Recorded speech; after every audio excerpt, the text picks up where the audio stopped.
નમસ્કાર મિત્રો, વિડીયોમાં તમારું સ્વાગત છે। જી હા મિત્રો, અત્યારે હાલ મોટા અને મહત્વના સમાચાર સામે આવી રહ્યા છે। તો મિત્રો, સમાચારમાં વાત કરીએ તો જામનગર શહેર અને જિલ્લામાં ઠેર ઠેર માંદગી જોવા મળી રહી છે। જામનગરની ગલીઓમાં આવેલા ઘરોમાં તાવ, શરદી, ઉધરસના અસંખ્ય કેસો નોંધાઈ ચૂક્યા છે। આજે સવારે જીજે હોસ્પિટલની ઓપીડીમાં તાવના 100 અને ખાનગી હોસ્પિટલમાં 190 કેસ નોંધાઈ ચૂક્યા છે। જ્યારે મળતી માહિતી મુજબ કેટલાય ગામડાઓમાં મેલેરિયાની પણ એન્ટ્રી થઈ ગઈ છે। જી હા મિત્રો, અત્યારે હાલ મોટા અને મહત્વના સમાચાર સામે આવી રહ્યા છે। જ્યાં જુઓ ત્યાં રોગચાળો નજરે પડે છે। કોર્પોરેશન દ્વારા દવાનો છંટકાવ કે ફોગિંગની કામગીરી કરવામાં આવતી નથી। શહેરમાં ગંદકીના થરો જામ્યા છે। મોટા ભાગના વિસ્તારોમાં મચ્છરનો ઉપદ્રવ વધી ગયો છે, જ્યારે જામનગરમાં રોગચાળા નગર બની ગયું હોય એવું કહેવામાં આવે છે। જી હા મિત્રો, અત્યારે હાલ મોટા અને મહત્વના સમાચાર સામે આવી રહ્યા છે।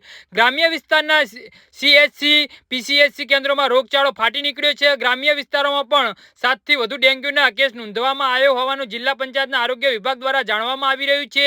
ગામડામાં પણ નવા પાણીના કારણે રોગચાળો વધ્યો છે। સામાન્ય તાવ આવ્યા પછી 4 થી 5 દિવસ પછી દર્દીને ખૂબ જ નબળાઈ આવતી હોવાનું પણ ડોક્ટરે જણાવ્યું છે। વાયરલ ઇન્ફેક્શનના પણ દર્દીની હાલત ખૂબ જ કથોરતી બનતી જાય છે અને કેટલાક દર્દીઓને દાખલ કરવા પડ્યા છે। જી હા મિત્રો, તો આના વિશે તમારું શું કહેવું છે તો નીચે કમેન્ટ બોક્સમાં જરૂરથી